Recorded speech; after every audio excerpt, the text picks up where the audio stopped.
नमस्कार, मैं हूं संजय शर्मा। आप देख रहे हैं 4 PM न्यूज नेटवर्क। मैं समझ नहीं पा रहा कि संजय निषाद ने भारतीय जनता पार्टी की बैंड बजाई है या भारतीय जनता पार्टी ने संजय निषाद की बैंड बजा दी है। कुछ तो है दोनों के रिश्ते में झोल जो किसी को समझ नहीं आ रहा। बहुत बड़ी रैली हुई थी लखनऊ में, अमित शाह जी आए थे और उस रैली में संजय निषाद जी के मंच पे, संजय निषाद जी के बैनर पर बड़ा सा निषादों का सम्मेलन बुलाया गया।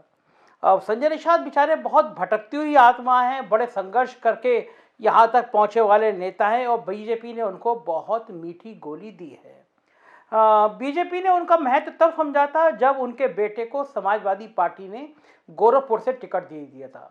और मुझे लगता है योगी आदित्यनाथ के पूरे 5 साल के कार्यकाल में सबसे बड़ी बेइज्जती योगी आदित्यनाथ की तब हुई थी जब गोरखपुर में, उनके गढ़ में, उनके मठ में जाकर समाजवादी पार्टी ने हरा दिया था। संजय निषाद के बेटे उस समय प्रत्याशी थे। तब समझ में आया था बीजेपी को कि महत्व क्या है संजय निषाद का। और उसके बाद बीजेपी ने जैसी रणनीति बनाती है, तोड़ दिया, उनके बेटे को बीजेपी में ले आए, उसके बाद टिकट दिया, MP बन गए।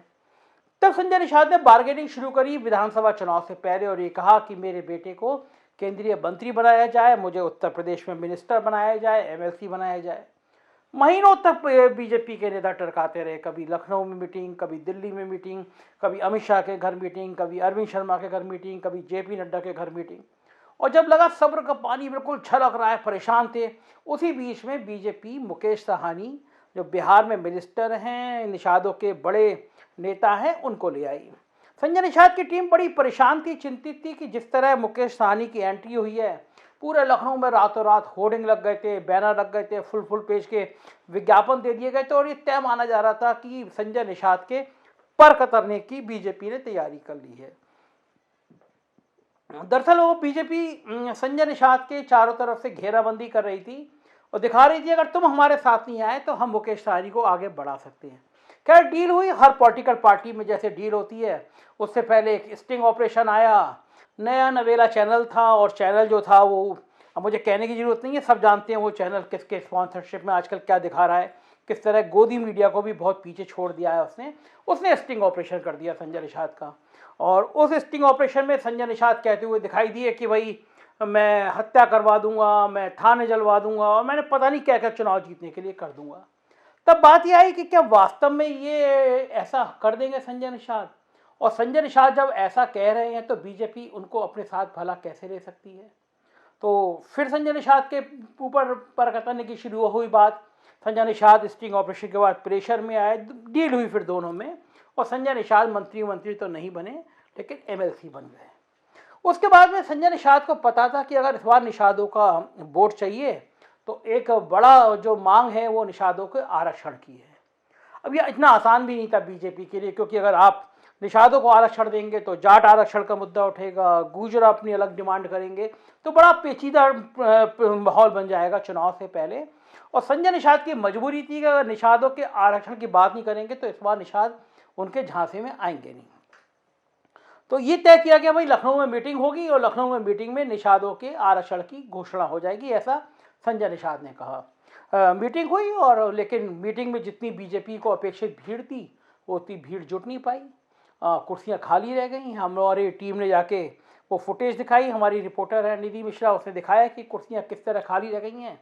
और मंच से मतलब आज जो है विपक्ष के लोग आरोप लगा रहे थे कि जो मेन पोडियम था उस पर संजय निषाद को बोलने नहीं दिया गया, मंच भी उनका, लेकिन उनको बोलने नहीं दिया गया। और फिर सबसे बड़ी बात ये हुई कि इस सम्मेलन में आरक्षण की कोई बात ही नहीं हुई। अब जब आरक्षण की बात नहीं हुई तो बहुत भड़क गए लोग। देखिए क्या क्या कह रहे हैं लोग, फिर मैं आपसे मुद्दे पे फिर आता हूँ लौट के। आरक्षण की घोषणा नहीं की है तो डॉक्टर संजय अकेले जाएंगे, वोटर और सपोर्टर कोई नहीं जाएगा। अच्छा, आप लोग नहीं जाएंगे? हम लोग नहीं जाएंगे, ना हमारा कार्यकर्ता जाएगा ना वोटर सपोर्टर जाएंगे। आरक्षण का घोषणा नहीं किए हैं। हम आज का आरक्षण के लिए बुलाए थे, आरक्षण के मुद्दे पर आरक्षण नहीं तो वोट नहीं। आज अगर अमित शाह, गृह मंत्री योगी आदित्यनाथ जी अगर मंच से आचार संहिता लागू होने से पहले अगर हमें निषादों का आरक्षण नहीं देते हैं तो देख लीजिए यही 25 लाख की जनसंख्या आई है। मैं बलिया से आया हूँ, ये 150 बस लेके 7,500 लोग आए हैं मेरे साथ। तो ये जितने भी लोग आए हैं 75 जिले के, ये लोग गुस्से में जाएंगे और भारतीय जनता पार्टी को हराने का काम करेंगे और निषाद पार्टी। सुना आपने लोगों का गुस्सा। अब संजय निषाद को भी समझ में आया कि अगर ये आरक्षण वाली बात नहीं हुई तो मुद्दा पत्ता पिट जाएगा।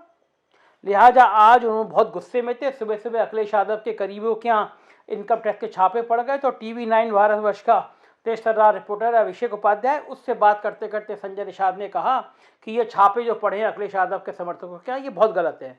छापे पड़ने चाहिए, पहले पड़ने चाहिए। तो चुनाव में 6 महीने रह गए, तो इस तरह के छापे लोकतंत्र में ठीक नहीं है और मुझे ये पसंद नहीं आ रहा है। और उन्होंने ये भी कहा कि हमें बड़ी उम्मीद थी, लेकिन सम्मेलन में निषादों के रिजर्वेशन के लेके, आरक्षण को लेके कोई बात नहीं की गई। अब वो इंटरव्यू था, वो बयान फ्लैश हो गया, चलने लगा। अब जब चलने लगा तो लखनऊ से दिल्ली तक हड़कंप मच गया। संजय निषाद ने अपना काम कर दिया। संजय निषाद को जो इन्होंने उपेक्षित किया था, जो सम्मेलन में साइडलाइन करने की कोशिश की गई थी, वो संजय निषाद ने काम कर दिया। इंटरव्यू चलती बवाल हो गया। मतलब कि अब संजय निषाद के ये तेवर, वैसे ही बीजेपी परेशान है क्योंकि पिछड़ी जाति के वोट उसको मिल नहीं रहे हैं, नाराज हैं, योगी आदित्यनाथ के चेहरे से भड़के हुए हैं, बैकवर्ड। और उसमें संजय निषाद सहयोगी दल अगर ये कह रहा है कि अखिलेश यादव के सहयोगियों के जो इनकम टैक्स के छापे पड़े वो गलत थे, तो एक बहुत बड़ा राजनीतिक संदेश जाता था। और ये पहले भी चर्चा हो रही थी कि समाजवादी पार्टी के संपर्क में है संजय निषाद, चुनाव से पहले संजय निषाद भी छोड़ सकते हैं बीजेपी का साथ। तो बीजेपी डर गई। उसके बाद में डैमेज कंट्रोल शुरू हुआ।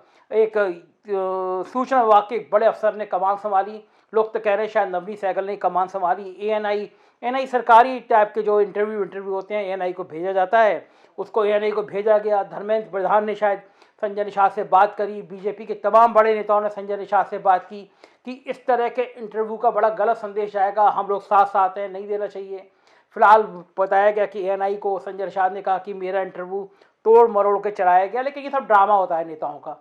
आप वो इंटरव्यू देखिएगा, वो सीधा सीधा कह रहे हैं कि अखिलेश यादव के समर्थकों के घर पे छापा पड़ा, वो छापा गलत है और हमें रिजर्वेशन नहीं मिला। तो ये सब बातें बिल्कुल फिजूल है, तोड़ मरोड़ के चलाया गया है। हकीकत ये है कि संजय निषाद गुस्से में थे। संजय निषाद ने कहा कि अखिलेश यादव के समर्थकों के घर पे जो छापा पड़ा वो गलत था। और उसके बाद बीजेपी ने डैमेज कंट्रोल करने की कोशिश करी, लेकिन बहुत देर हो चुकी थी। संजय निषाद की नाराजगी का जो मैसेज जाना था वो मैसेज चला गया।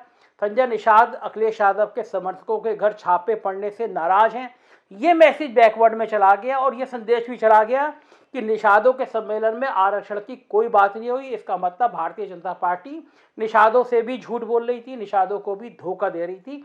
जो सम्मेलन पिछड़ी जातियों को एकजुट करने के लिए किया गया वो गले की हड्डी बन गया।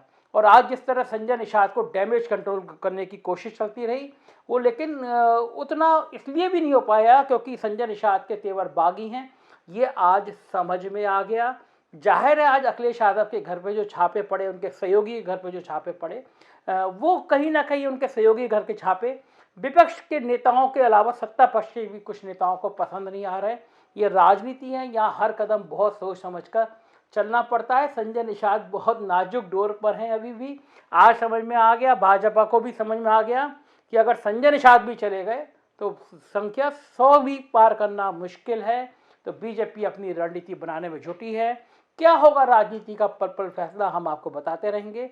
एक नंबर है, अगर आपको लगता है हम ईमानदारी से बात करते हैं तो मदद कीजिए, सहयोग करिए, चैनल को सब्सक्राइब करिए, हम आपको सच बताते रहेंगे।